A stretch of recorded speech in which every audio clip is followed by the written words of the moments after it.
She was crying so quietly that no one would have heard her if they weren't specifically listening for the sound of heartbreak. But Arnold Schwarzenegger heard it. The 7-time Mr. Olympia, Hollywood legend and former governor of California, had developed an uncanny ability to detect suffering during his remarkable life journey. Where are you watching from today? Drop a comment below and let us know. The grand cathedral of St. Mary's stood majestic against the skyline, its Gothic spires reaching toward heaven like prayer-filled fingers. Inside, stained glass windows filtered the afternoon sunlight into kaleidoscopic patterns across polished wooden pews filled with the Sunday congregation. Arnold sat in the back row, his powerful frame somewhat incongruous in the delicate wooden pew. He hadn't planned to attend service today, but something had drawn him to this particular church during his morning drive. At 76, Arnold Schwarzenegger carried himself with the same commanding presence that had defined his decades-spanning career. His face, weathered by years under the California sun and the harsh lights of movie sets, still held the charisma that had captivated audiences worldwide. As he listened to Pastor Thomas Hayes deliver a sermon about compassion and second chances, Arnold reflected on his own journey, from a small Austrian village to becoming one of the most recognizable figures on the planet.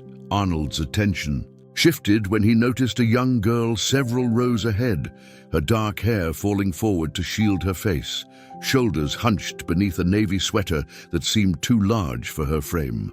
While others listened intently to the sermon, she repeatedly checked her phone, her breathing becoming more ragged with each glance at the screen. As Pastor Hayes spoke about redemption, the girl's shoulders began trembling with the effort to contain her emotions. Arnold watched as she suddenly stood, her movements jerky and desperate. She slipped out of the pew and hurried toward the back of the church, head down, one hand covering her mouth. No one else seemed to notice her departure. No concerned parent following, no friend rushing after her. Just a solitary figure fleeing. What should have been a sanctuary. Something in her demeanor struck a chord with Arnold. Throughout his career, he'd encountered countless people wearing masks, some in movies, others in politics, but most in everyday life, hiding their pain behind carefully constructed facades. He recognized the look of someone about to shatter. Pastor Hayes continued his sermon, his voice rising and falling with practiced cadence. Sometimes, he was saying, our greatest strength is shown not in what we accomplish alone, but in recognizing when others need our help. The words seemed almost prescient to Arnold, who discreetly rose from his seat and followed the girl's path toward the back of the church. In the vestibule, he paused, listening. No sound came from the main entrance, but from a corridor to his right, he detected the faint sound of muffled sobbing. Following the sound, Arnold found himself in a dimly lit hallway lined with portraits of previous church leaders. At the end of the corridor stood 2 doors, one marked men, the other women. A handwritten sign had been hastily taped to the women's restroom door, out of order, but the suppressed sounds of distress coming from behind that door told a different story. Someone had created a makeshift barricade against the world, a flimsy paper shield to protect their vulnerability. For a moment, Arnold hesitated. He was, after all, Arnold Schwarzenegger, and approaching a young woman in a bathroom could easily be misinterpreted. But something in the desperation of those sobs overrode his caution. This wasn't about him or his image. It was about a human being in pain, with the same determination that had carried him through countless challenges, from winning Mr. Olympia 7 times to becoming a blockbuster movie star against all odds. Arnold approached the door and knocked gently. The sobbing abruptly stopped. "Hello?" Arnold's distinctive accent softened as he spoke through the door. "I know you want to be alone, but I wanted to check if you're all right." Silence followed, stretching for several seconds. "My name is Arnold," he continued deliberately, adding his surname this time, "Arnold Schwarzenegger. I noticed you left the service and you seemed upset. Sometimes talking to a stranger can be easier than talking to someone you know. Inside the bathroom, Taylor Ward pressed her back against the cold tile wall, trying to steady her breathing. She recognized the voice immediately. Everyone would. At first, she thought she must be hallucinating from stress. Arnold Schwarzenegger? Outside a church bathroom? It seemed absurd. Is this some kind of joke? She finally called out, her voice breaking despite her attempt to sound defiant. No joke, Arnold replied gently. I was sitting a few rows behind you during the service. I saw you were upset and wanted to make sure you're okay. Taylor wiped her eyes with a rough paper towel, staring at her reflection in the bathroom mirror. Her eyes were red and puffy, mascara streaked down her cheeks. The absurdity of the situation momentarily distracted her from her misery. Why would you care? She finally asked, her voice barely audible through the door. You don't even know me. True, Arnold acknowledged. But I've lived long enough to recognize when someone is carrying a weight too heavy for them alone. Sometimes the strongest thing we can do is ask for help. There was something in his voice, a genuine concern that transcended celebrity or status that made Taylor hesitate. I won't force you to talk, Arnold continued. But if you want, we could sit on the bench I saw in the garden outside. It's quiet there, no pressure, no judgments. Taylor stared at her reflection again, barely recognizing herself.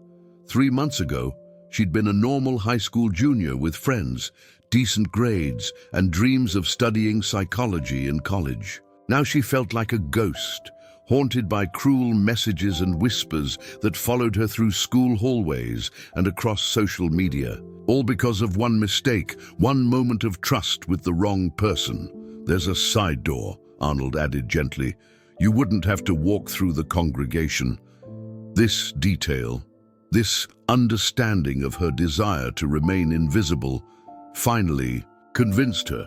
Taylor splashed cold water on her face, took a deep breath, and opened the bathroom door just enough to peer out. Arnold Schwarzenegger stood a respectful distance away, his imposing physique softened by the kindness in his expression. He was dressed in a simple dark suit rather than the flashy attire she might have expected.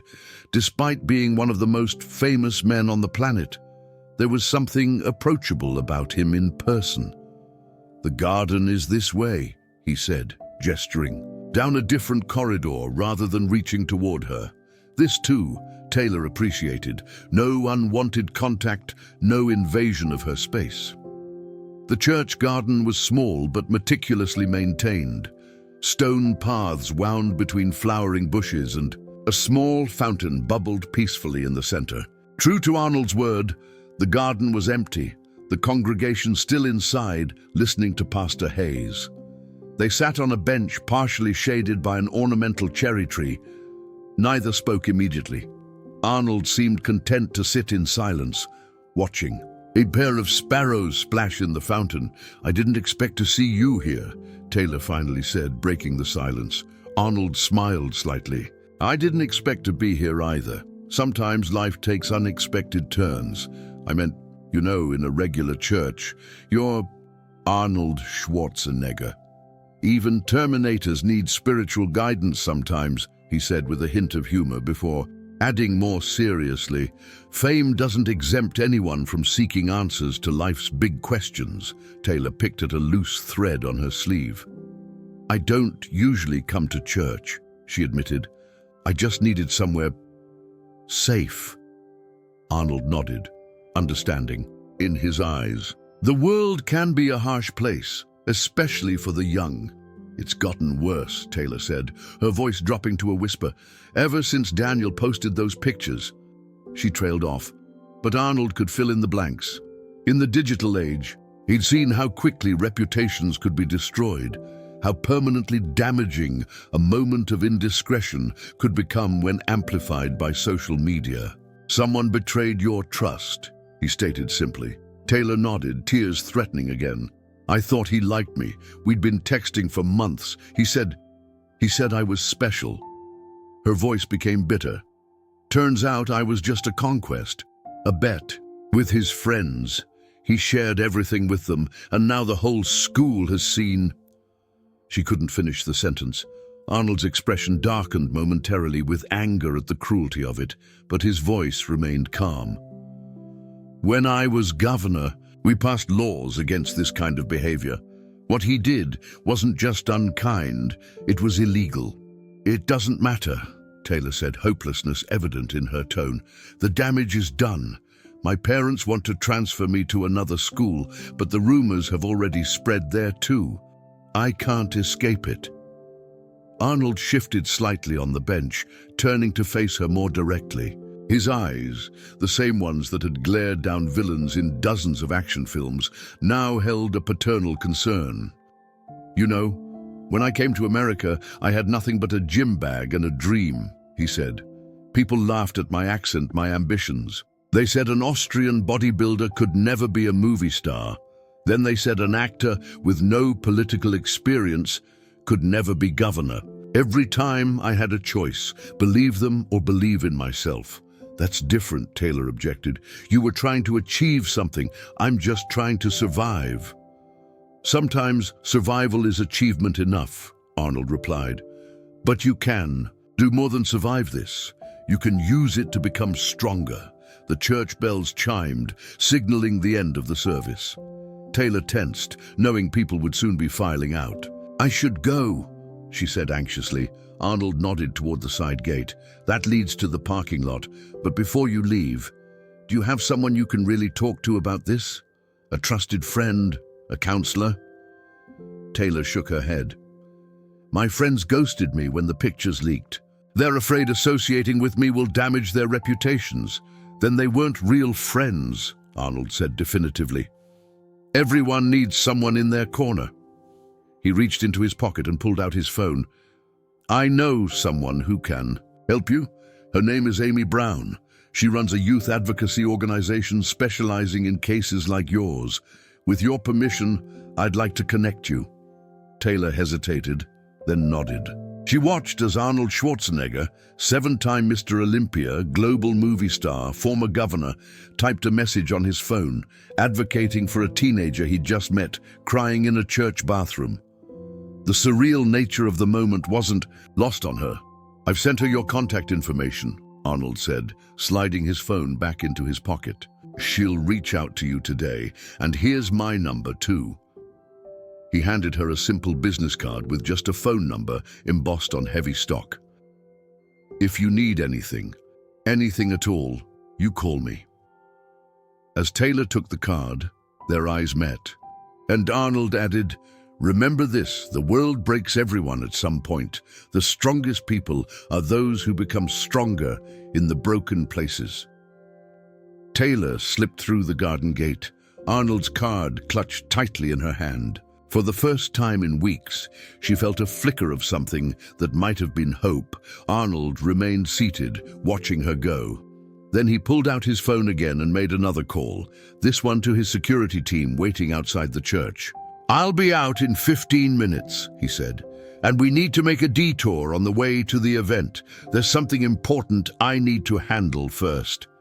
As he ended the call, Arnold looked up at the church spire, silhouetted against the blue sky, a small smile playing at the corners of his mouth. Sometimes, the most meaningful encounters happened in the most unexpected places.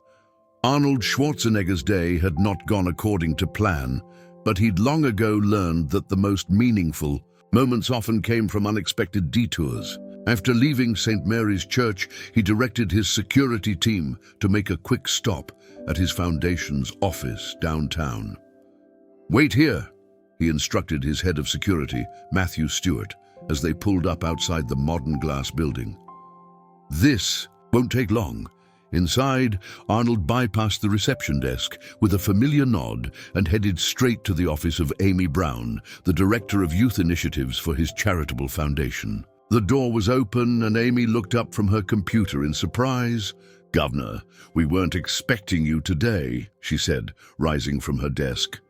At 42, Amy had been working with Arnold's foundation for nearly a decade, after her own experience with cyberbullying had driven her to advocacy work. Something came up, Arnold replied, his expression serious as he closed the door behind him. "I just met a young girl, Taylor Ward. 17, bright, but in serious trouble. Non-consensual image sharing by a classmate. The whole school knows. Parents barely coping. She's isolated and desperate." Amy's expression shifted immediately from surprise to professional focus. "How bad?" "Bad enough that she was hiding in a church bathroom crying," Arnold said, lowering himself into the chair, across from Amy's desk. Despite being in his 70s, he moved with the deliberate strength that had defined his physicality for decades. "I gave her your contact information. I want you to reach out today, offer the full range of services. Legal, psychological, whatever she needs. Use my personal discretionary fund." Amy nodded, already typing notes. "I'll call her this afternoon. We can arrange for counsel through Michelle Hendrick's firm if they want to pursue legal action. The school response protocol." "Implement it," Arnold confirmed, referring to the intervention program his foundation had developed for educational institutions. "The school is likely mishandling this entirely. They usually do." "And you got involved because?" Amy asked, raising an eyebrow slightly. Arnold's compassion was well known within the foundation, but personal interventions were unusual. Arnold's weathered face softened momentarily. "She reminded me of Christina." Amy nodded, understanding immediately. Christina had been Arnold's niece, who had faced similar issues years earlier, before such behavior was criminalized. That experience had been one of the driving forces behind his later advocacy work as governor. "I'll take care of it personally," Amy assured him. "We'll make sure she gets through this." "Good," Arnold said, standing. "Keep me updated directly. And Amy, make sure she knows she's not alone in this. That's the most important thing." As Arnold headed back to his waiting SUV, his phone buzzed with messages about the charity event he was already late for. He scrolled past them to check if Taylor had reached out, but saw nothing yet. He wasn't surprised. Trust would take time. Across town, Taylor sat in her car in the parking lot of a small coffee shop, staring at Arnold Schwarzenegger's business card in disbelief. Had that really happened? Had she actually poured out her heart to one of the most famous men on the planet? The whole encounter felt surreal, like a strange dream her traumatized brain had conjured. Her phone rang, startling her from her thoughts. An unknown number. Taylor hesitated, then answered. "Hello, is this Taylor Ward?" A woman's voice asked. "Yes. Who's this?" "My name is Amy Brown. I'm calling from the Schwarzenegger Foundation.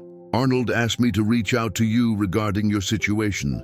Taylor's hand tightened around the phone, so it had been real after all. He actually called you?" she asked, her voice small. "He came to my office personally," Amy replied, her tone professional but warm.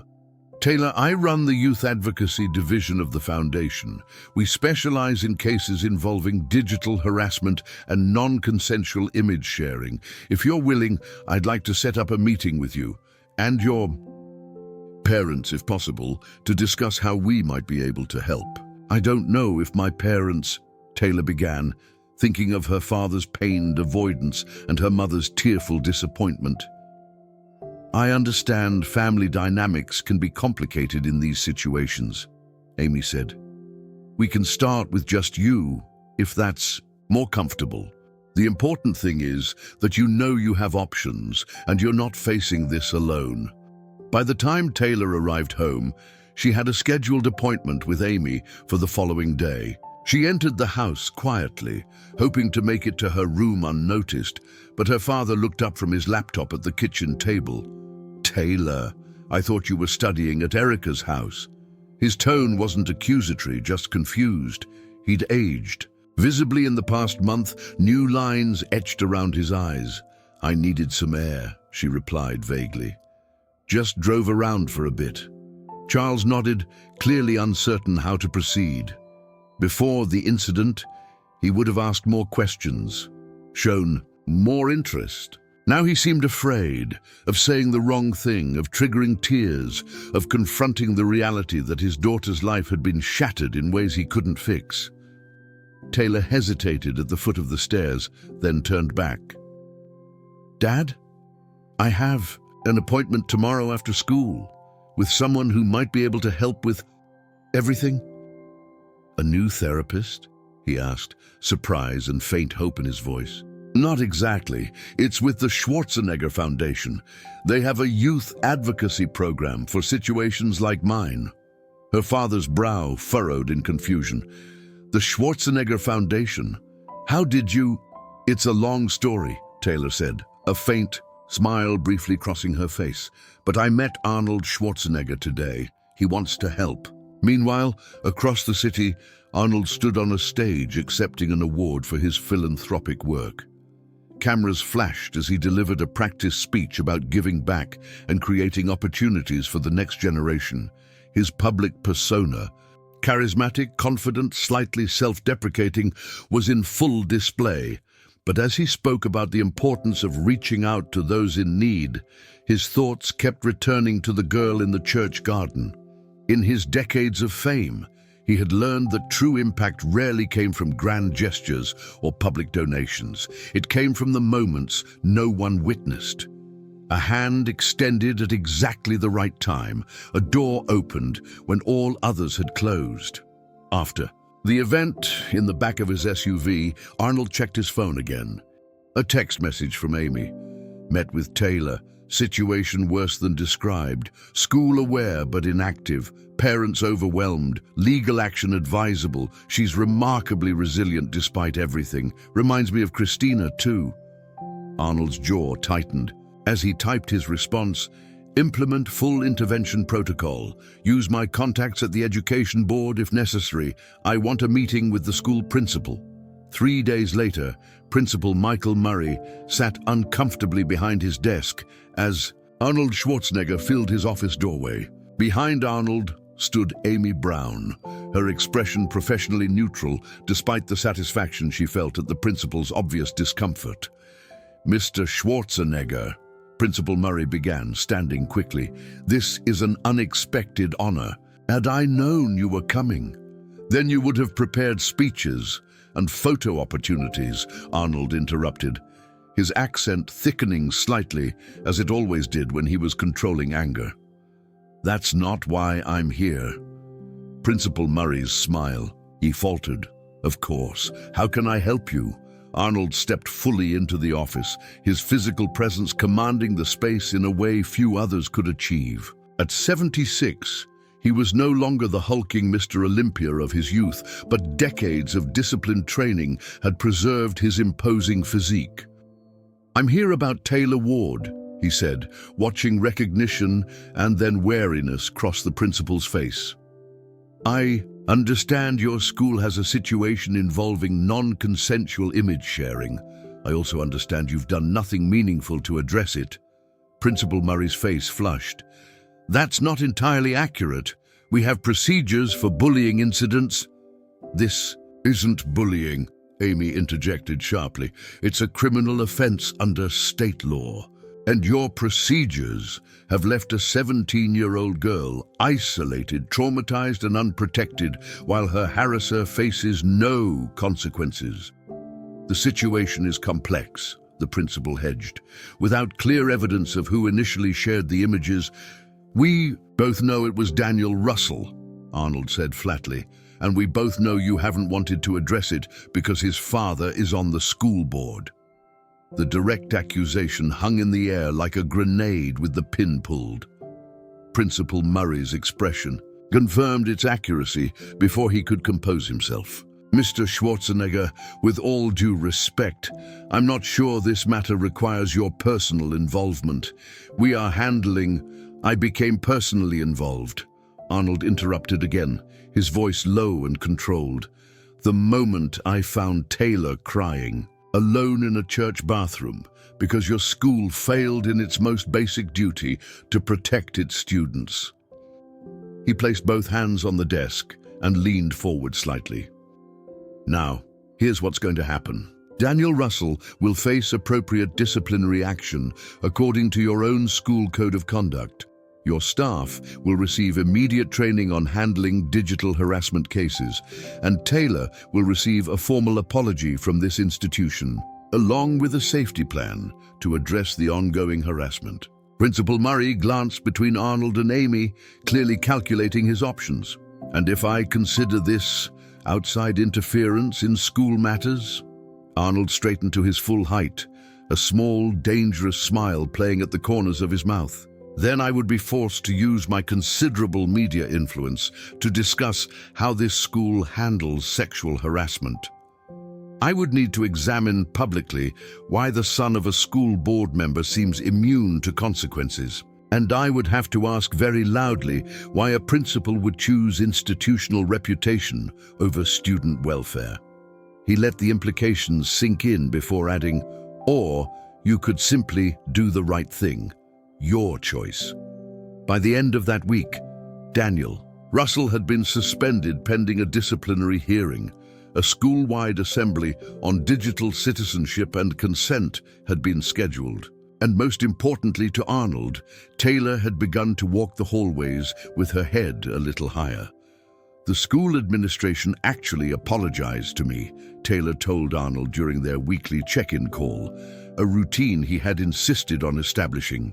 Not just a generic, "we're sorry this happened," but an actual admission that they failed to take appropriate action. "And the other students?"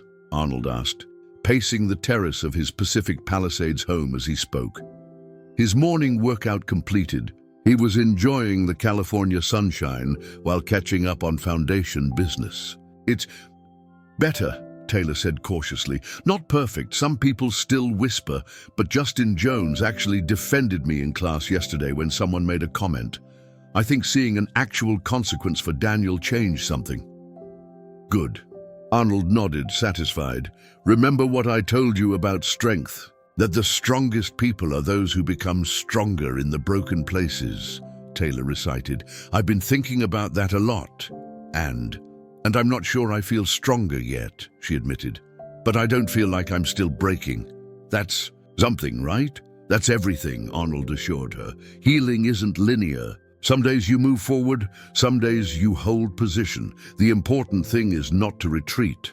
After ending the call, Arnold found himself reflecting on his own life journey, the obstacles he'd overcome, the failures he'd endured, the moments of doubt that had never made it into his public narrative of success. His autobiography detailed his rise from a small Austrian village to global fame, but it couldn't capture the weight of those pivotal moments when a single decision, a single conversation had altered his trajectory. He wondered if his brief encounter with Taylor might prove to be such a moment for her. Not because of who he was, but because sometimes all anyone needed was to be truly seen in their darkest hour. To have someone, anyone, acknowledge their pain and extend a hand. His assistant, Jennifer Stokes, interrupted his thoughts. "Governor, Amy Brown is on line 1. She says it's about the Ward case," Arnold picked up immediately. "Amy, updates?" "The police report has been filed," Amy informed him. "Because both Taylor and Daniel are minors. It will be handled in juvenile court with privacy protections. But I wanted you to know, 4 other girls have come forward with similar experiences involving Daniel." Arnold's expression hardened. "He's done this before." Apparently so. The school knew about at least 2 previous incidents, but classified them as misunderstandings rather than harassment. "And the parents?" "Taylor finally told them everything yesterday, including your involvement. They were shocked, of course, but grateful. They've agreed to attend the support group sessions we recommended." Arnold nodded, satisfied. "Good. Keep me posted on the court proceedings. I want to make sure this doesn't get swept under the rug." "There's one more thing," Amy added. "Taylor has an idea she wanted me to run by you. She's thinking of starting a student group focused on digital citizenship and online safety.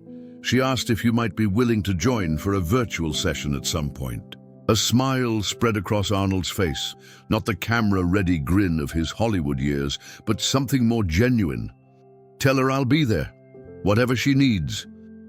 As he hung up, Arnold gazed out at the Pacific Ocean, stretching beyond his terrace. Throughout his extraordinary life, he had accumulated countless accolades, championship titles, box office records, political victories. Yet increasingly, he found the most satisfaction in moments like these. Not in the spotlight, but in the quiet work of helping someone find their own strength.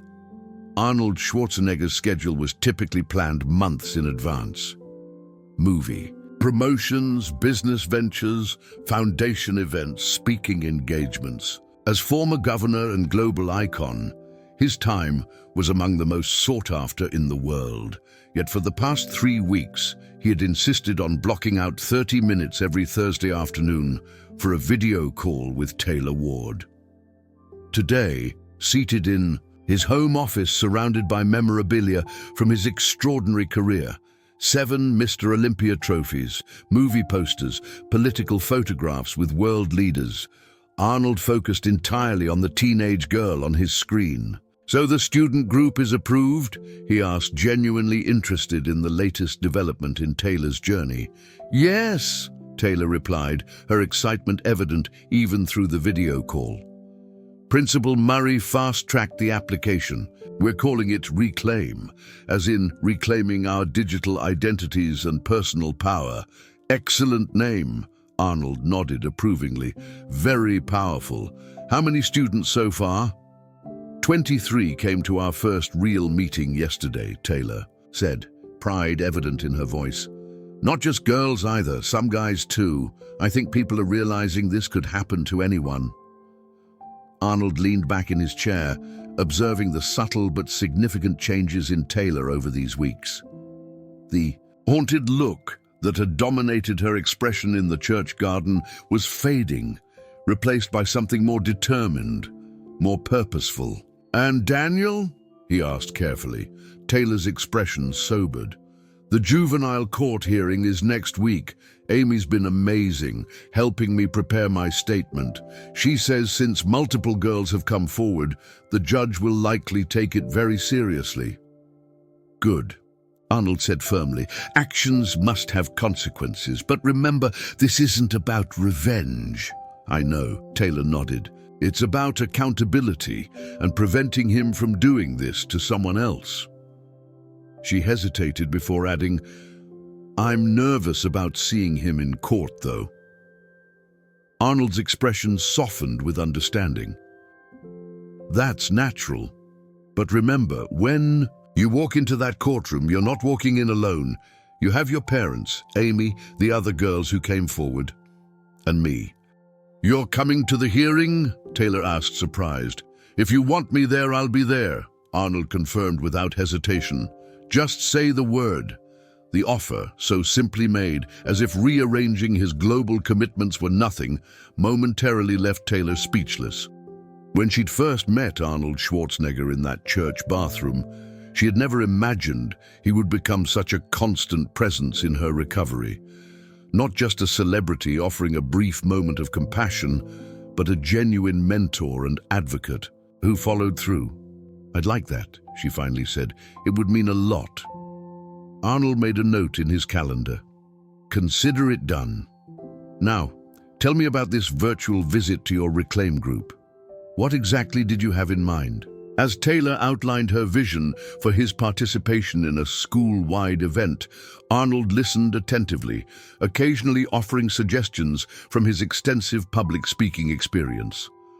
Their conversation shifted easily between serious discussion of her ongoing legal case and lighter moments, including Taylor's amused account of her classmates' disbelief about her connection to him.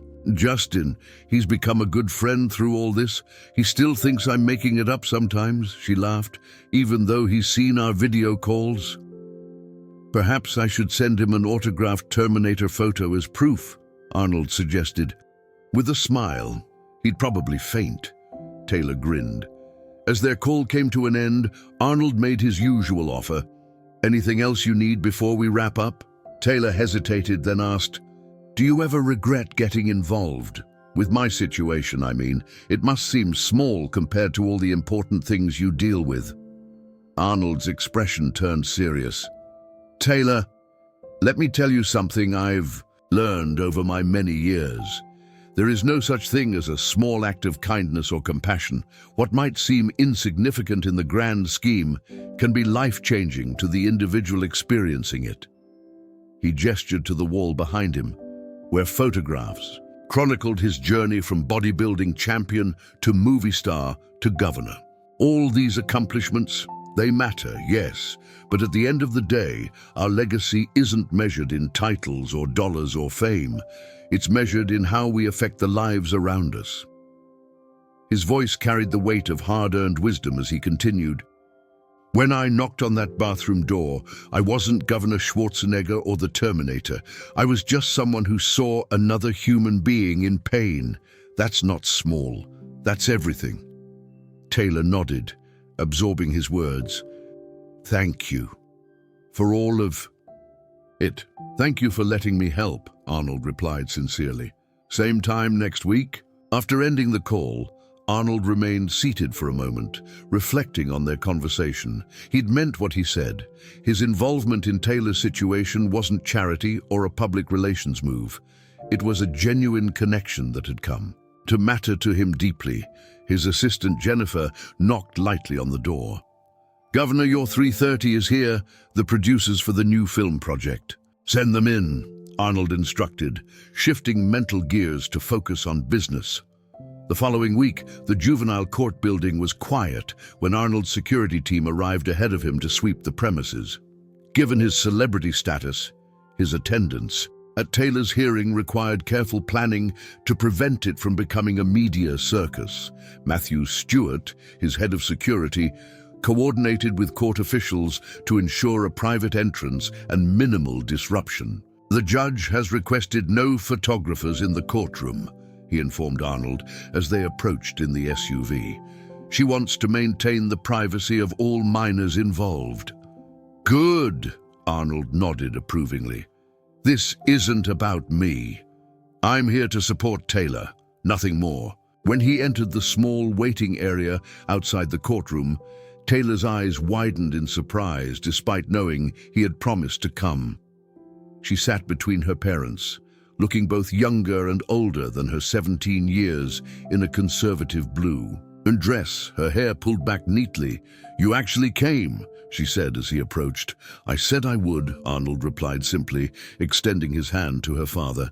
Mr. Phillips, Arnold Schwarzenegger, your daughter is an extraordinary young woman. Charles Phillips appeared momentarily starstruck as he shook Arnold's hand. Thank you for everything you've done for Taylor. We had no idea how to navigate all this until your foundation stepped in. Amy Brown arrived moments later, carrying a portfolio of documents. The other families are inside already, she informed them. Daniel and his parents just arrived through the other entrance. Taylor tensed visibly at this information. Arnold placed a reassuring hand on her shoulder. Remember what we discussed. In that room, you're not a victim. You're an advocate. Not just for yourself, but for all the others.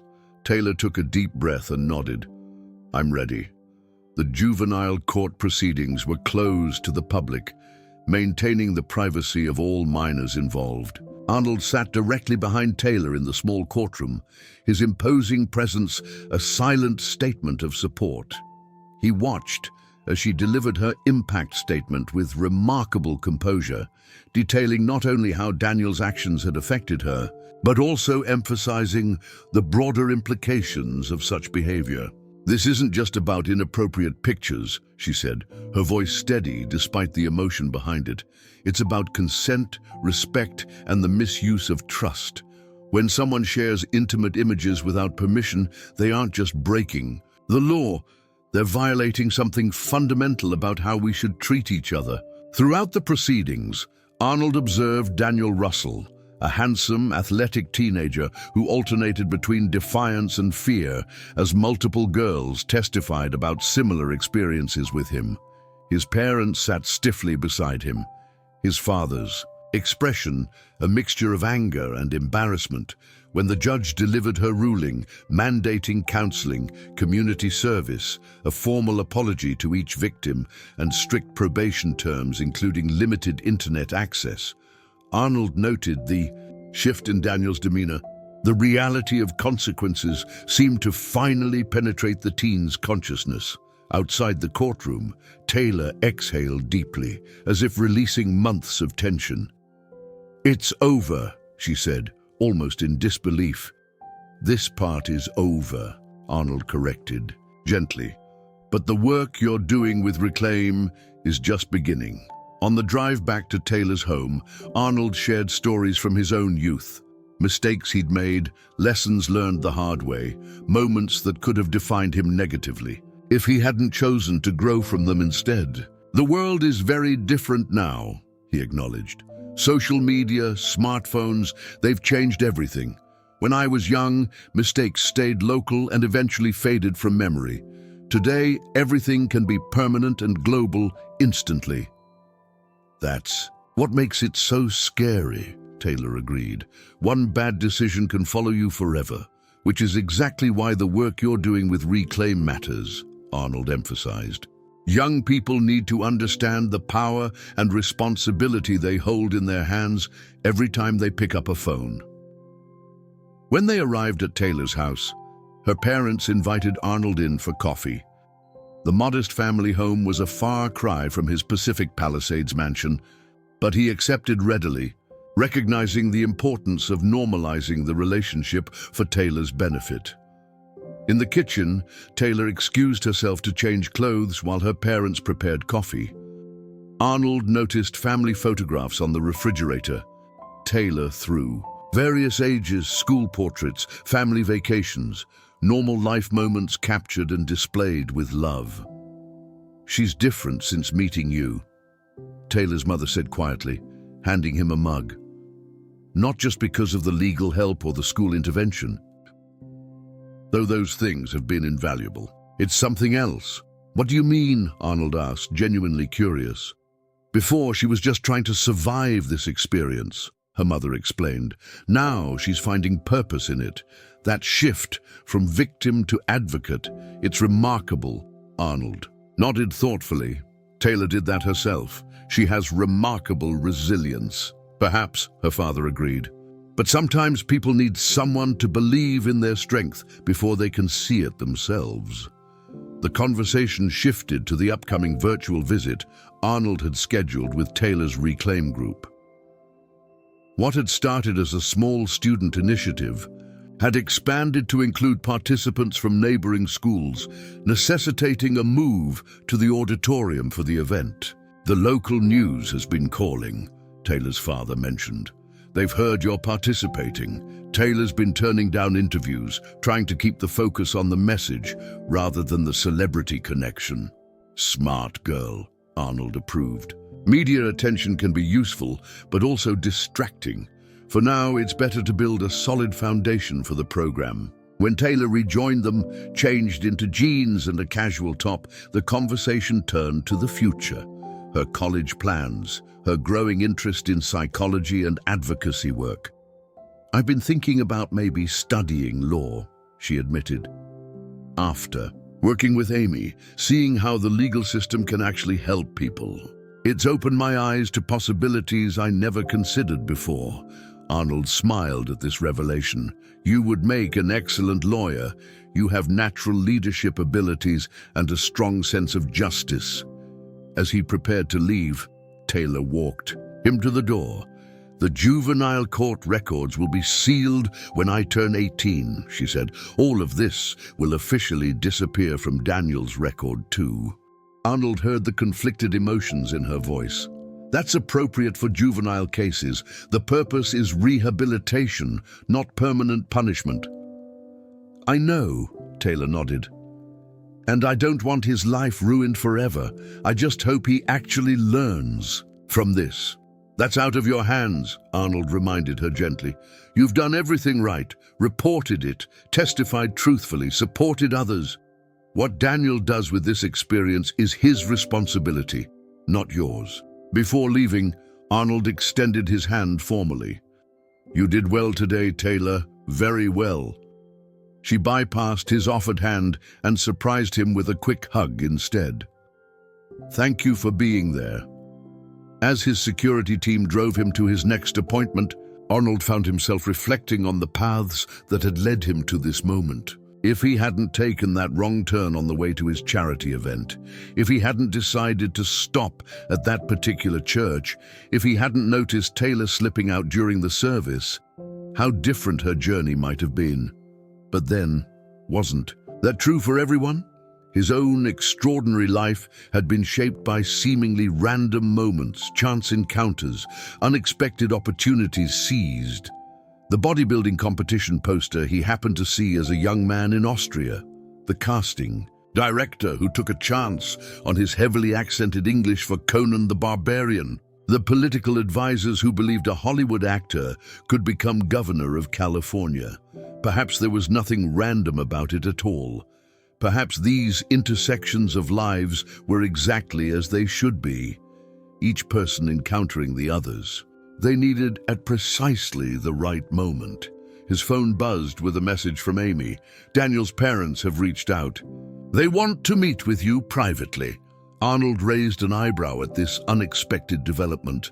"Arrange it," he texted back, "but make it clear, this isn't about excusing their son's behavior."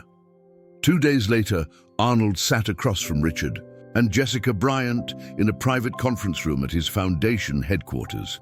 Richard Bryant, school board member, successful business owner, and father of Daniel, appeared significantly less confident than his public persona suggested. "Thank you for meeting with us," he began stiffly. "We wanted to, that is, we felt it was important to explain, to justify," Arnold suggested, his tone neutral but direct, "or to understand why your son's actions have resulted in such significant consequences." Jessica Bryant spoke up, her voice tight with emotion. "We've failed, Daniel.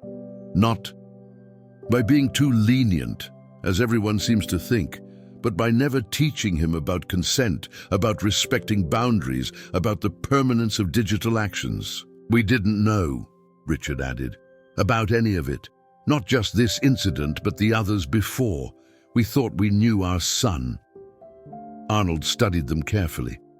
In his political career, he had become adept at distinguishing genuine remorse from damage. Control. What he saw appeared to be authentic parental anguish. "What are you asking of me?" he inquired directly. "Nothing," Richard said quickly. "We're not asking for intervention or leniency. The court's decision was fair. We're here because we want to be part of the solution moving forward." He outlined a proposal, a parent-focused component to complement Taylor's Reclaim program, educating parents on digital awareness, opening dialogues about consent and online behavior between generations. "Most parents are as clueless as we were," Jessica explained. "We monitor screen time and check for violent games, but we have no idea what our kids are really doing online, the pressures they face, the culture they're navigating." Arnold listened thoughtfully. "This would need to be Taylor's decision," he said finally. "Her program, her choice whether to expand it this way." "Of course," Richard agreed immediately.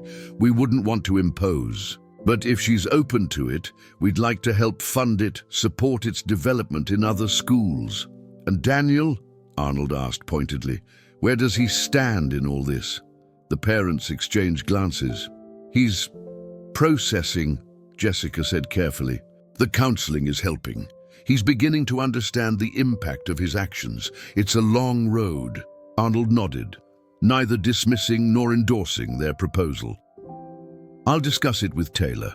The decision will be hers entirely." Later that evening, during their regularly scheduled call, Arnold presented the Bryants' proposal to Taylor with complete transparency, watching her reaction carefully. "They want to help?" she asked, clearly conflicted.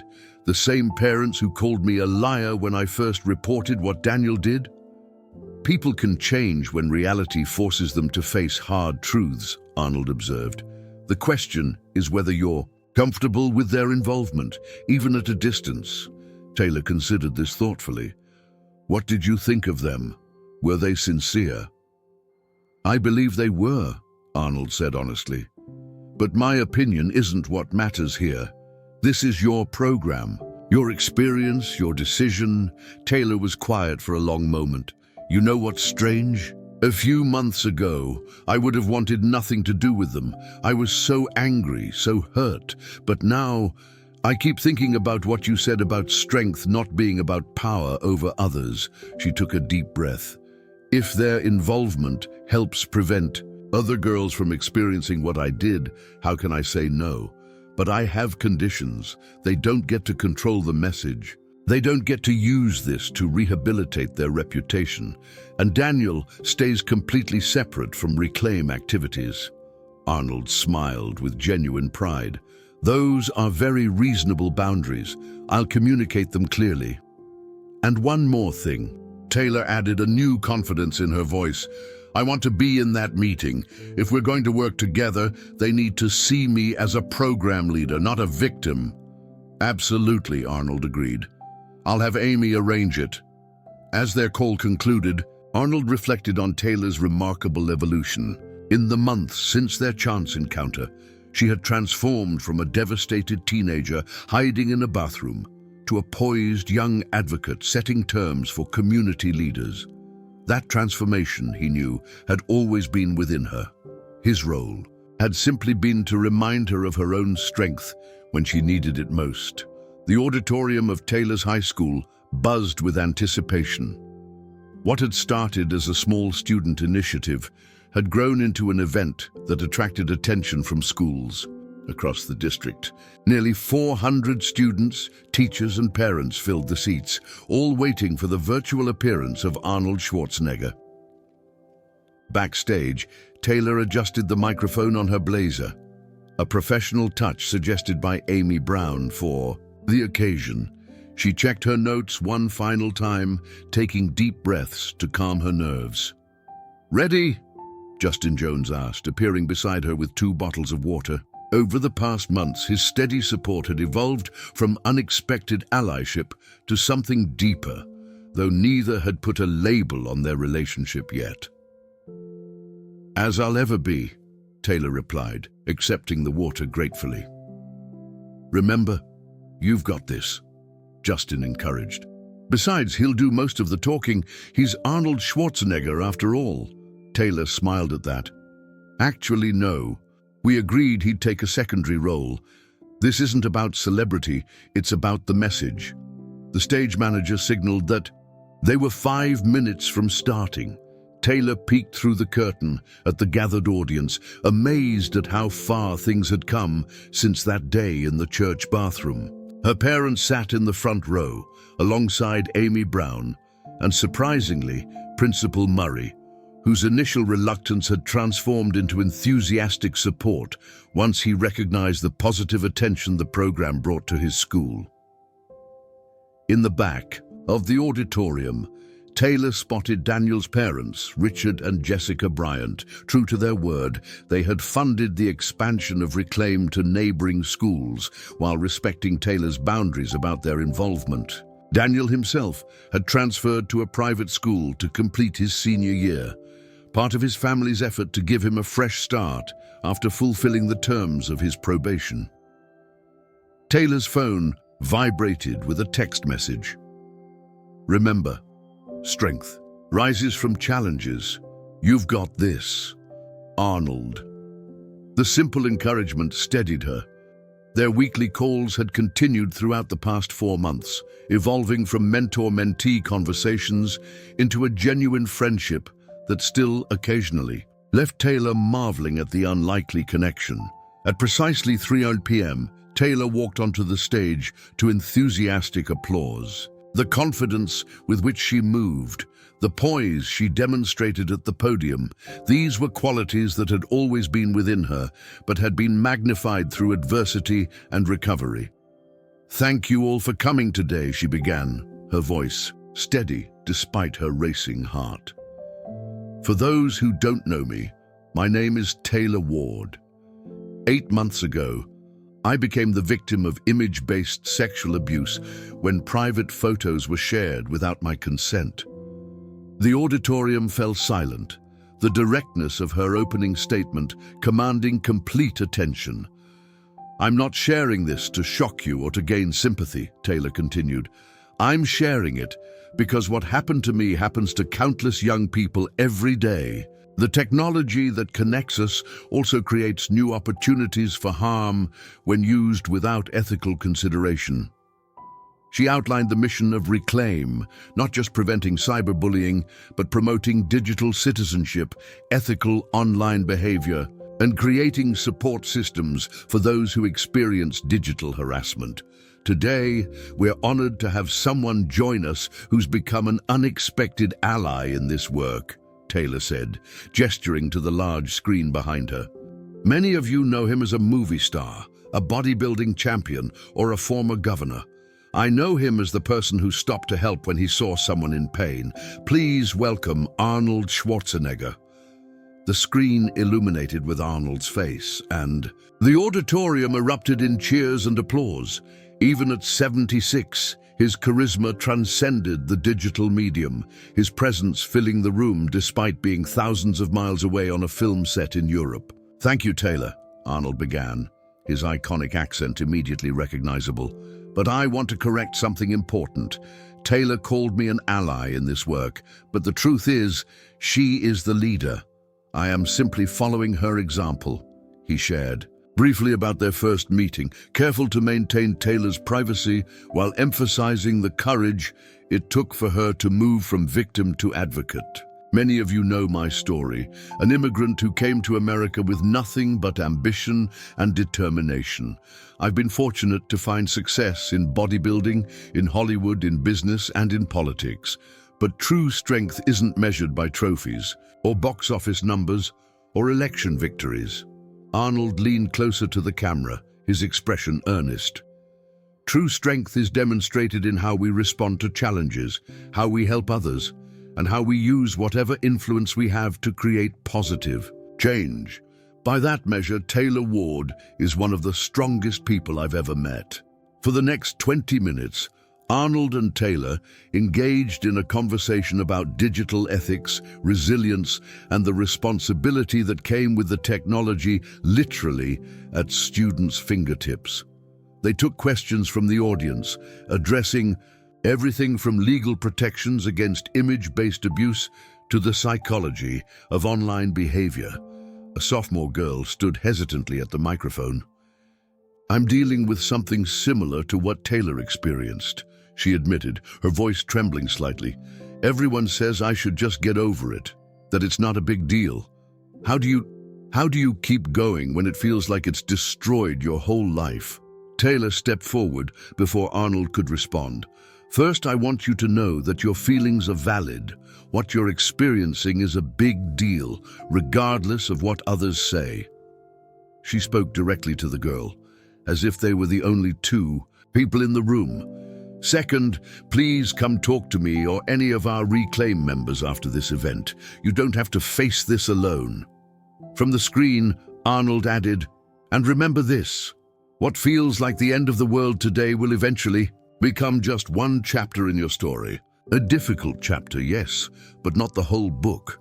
How that book continues depends on the choices you make now." The girl nodded, tears in her eyes but standing a little straighter as she returned to her seat. As the event concluded, Taylor thanked Arnold once more before his image disappeared from the screen. The applause was thunderous as she closed the session, inviting everyone to continue the conversation through Reclaim's regular meetings. Backstage, Taylor's phone rang immediately. "You were perfect," Arnold told her when she answered. "Clear, compassionate, and completely in command. I couldn't be prouder." "We made a good team," Taylor replied, the adrenaline of the event still coursing through her. "Though I still can't believe 400 people showed up to hear me speak. They didn't come for me," Arnold said with certainty. "They came because what you're doing matters. This is just the beginning, Taylor.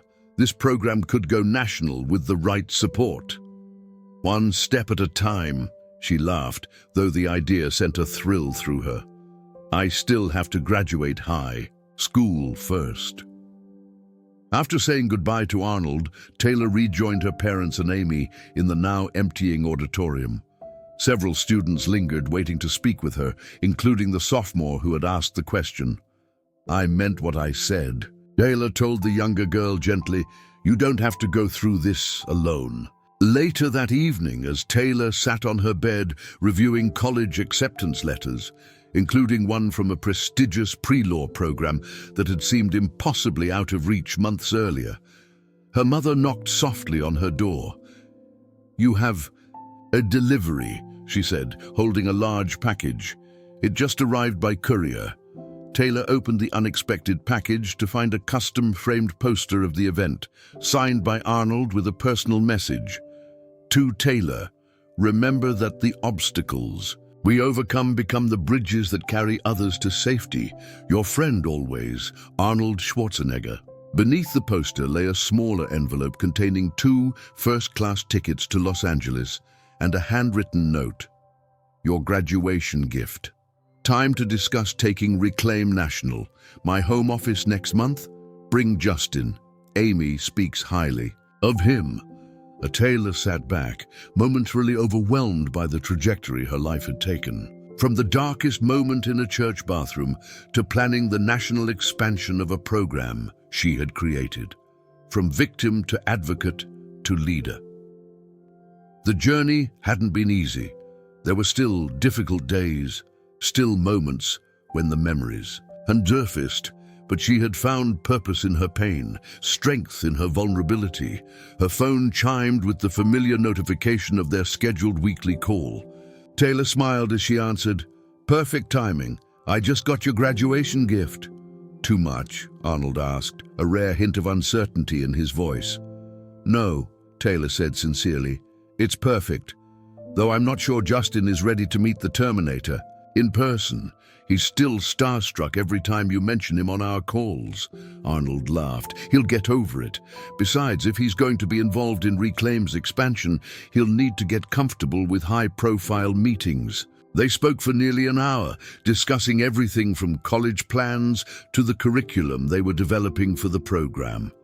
As always, Arnold balanced mentorship with genuine friendship, never dictating, but always offering valuable perspective. I have something to tell you, Taylor said as their call was winding down.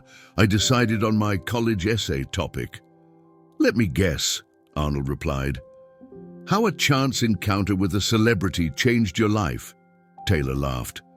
Actually, no. I'm writing about strength, not physical strength, but the kind that grows from our most difficult experiences. Perfect topic, Arnold approved. You're something of an expert on that now. I had a good teacher, Taylor said sincerely. After they hung up, Taylor opened her laptop to continue working on her essay. The opening paragraph reflected everything she had learned over the past 8 months. Strength isn't always visible. It doesn't always announce itself with flexed muscles or powerful demonstrations. Sometimes, the greatest strength emerges in quiet moments, when we choose to get up after falling, when we extend a hand to someone else in pain, when we transform our own suffering into purpose. I learned this lesson, not in a classroom or from a textbook, but in the most unexpected place, a church bathroom, where a stranger's gentle knock on the door reminded me that even in our darkest moments, we are never truly alone.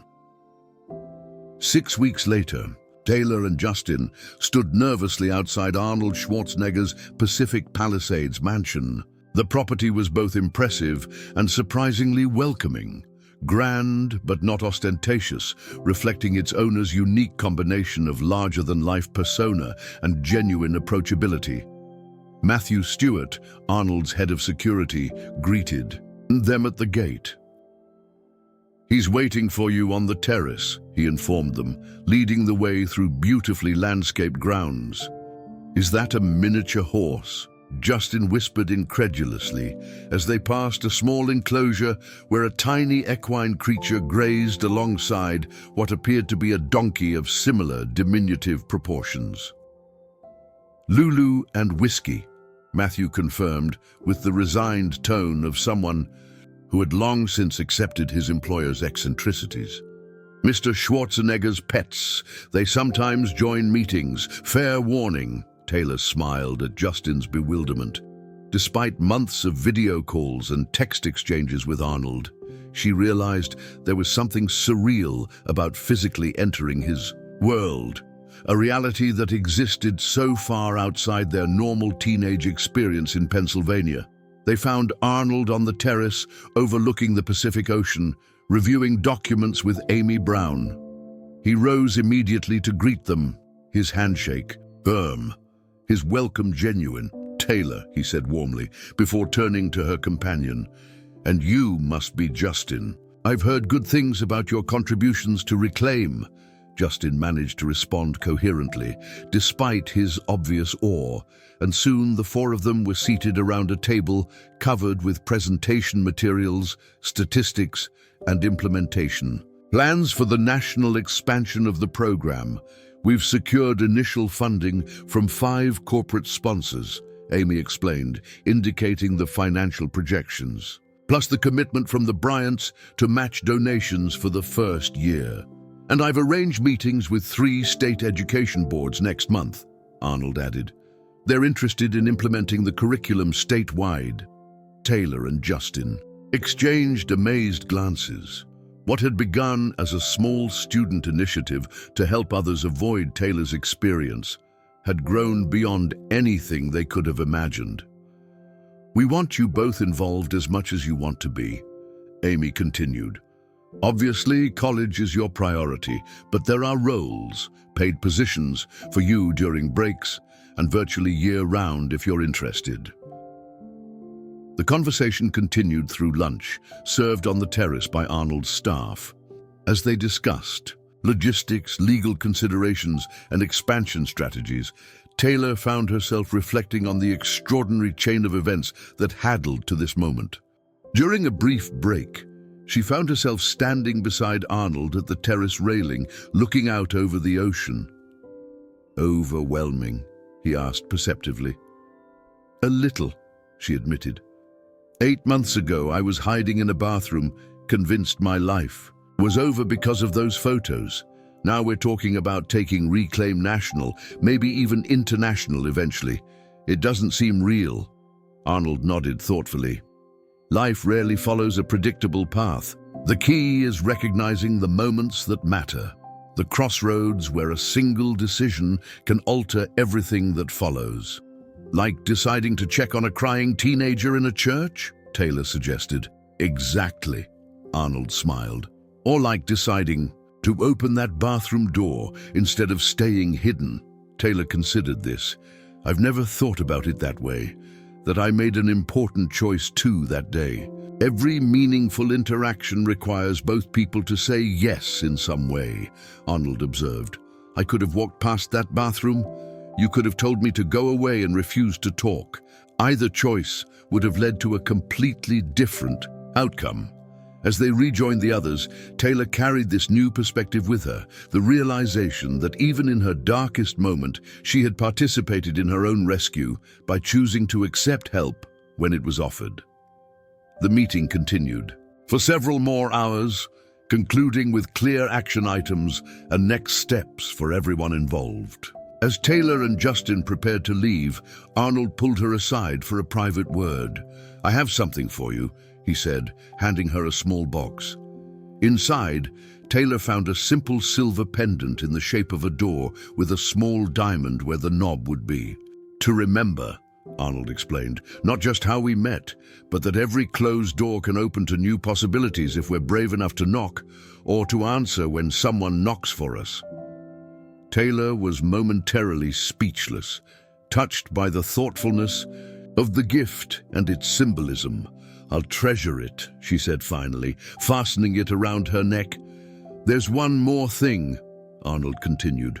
"I'm establishing a scholarship fund, the Reclaim Future Scholarship for students who have overcome digital harassment or abuse and demonstrated leadership in addressing these issues. The first recipient has already been selected. He handed her an envelope. Inside was a formal letter confirming a full 4-year scholarship to the university she had chosen, covering all expenses including room, board, books, and supplies. "Arnold, I can't accept this," Taylor protested, overwhelmed by the generosity. "My parents have savings, and I've already received partial scholarships." "This isn't about financial need," Arnold interrupted gently. "It's about recognizing extraordinary leadership and creating a legacy that will continue long after both of us are gone. Each year, another student who has faced similar challenges and risen above them will receive this opportunity. Put this way, as the establishment of a tradition rather than personal charity, Taylor found she could accept the gift in the spirit it was offered.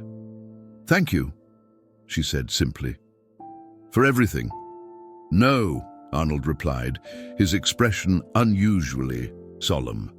"Thank you for reminding an old man that sometimes the most important work happens not on movie sets or in governors' mansions, but in quiet moments of human connection." As their car pulled away from the estate, Justin finally exhaled. Dramatically, "I just spent the afternoon with Arnold Schwarzenegger at his house with his mini horse, and he knew my name." Taylor laughed, fingering the pendant around her neck. "Surreal, isn't it?"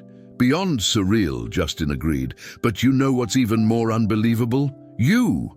Everything you've accomplished in less than a year, from victim to national program.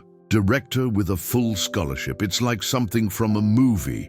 Taylor considered this as they drove toward their hotel. "It doesn't feel like a movie to me. Movies wrap everything up neatly, and real life isn't like that. I still have difficult days. I still worry about those pictures surfacing again someday. The difference is, those fears no longer control me." She touched the pendant again, thinking of Arnold's words about doors opening to new possibilities. "I've learned that strength isn't the absence of fear or pain. It's the ability to move forward despite them, and to reach back and help others do the same." That evening, as Taylor video called her parents to share the day's developments, she found herself filled with a profound sense of gratitude. Not just for Arnold's generous scholarship or the exciting future of Reclaim, but for the journey itself, even its painful beginnings. In 2 weeks, she would graduate high school. In 3 months, she would begin college. The path ahead held promise and purpose that she could never have imagined during those dark days after the photos leaked. Her phone chimed with a text message from Arnold. "Fate often plays a hand in bringing the right people together at the right moment. But what happens after that initial meeting, that's not fate. That's choice. You've chosen courage at every turn. Never forget that your strength was always there. Sometimes we just need someone to remind us where to find it." Taylor smiled as she typed her response. "And sometimes we need to be reminded that it's okay to knock on doors, or to answer when someone knocks for us." As she prepared for bed in her hotel room, Taylor caught her reflection in the mirror. The face looking back at her had changed subtly over these months, not just because she had started wearing her hair differently or because she smiled more readily now. There was a confidence in her eyes that hadn't been there before, a hard-won wisdom beyond her years. She touched the silver door pendant at her throat, a tangible reminder of how a single moment of compassion had altered the course of her life. More importantly, it reminded her of how her own response to that moment, opening the door instead of staying hidden, had been the first step in reclaiming her power, her voice, and ultimately, her future. And somewhere across the city, perhaps Arnold Schwarzenegger was sharing her story with someone else. Proof that sometimes the most meaningful acts of strength have nothing to do with lifting weights and everything to do with lifting spirits.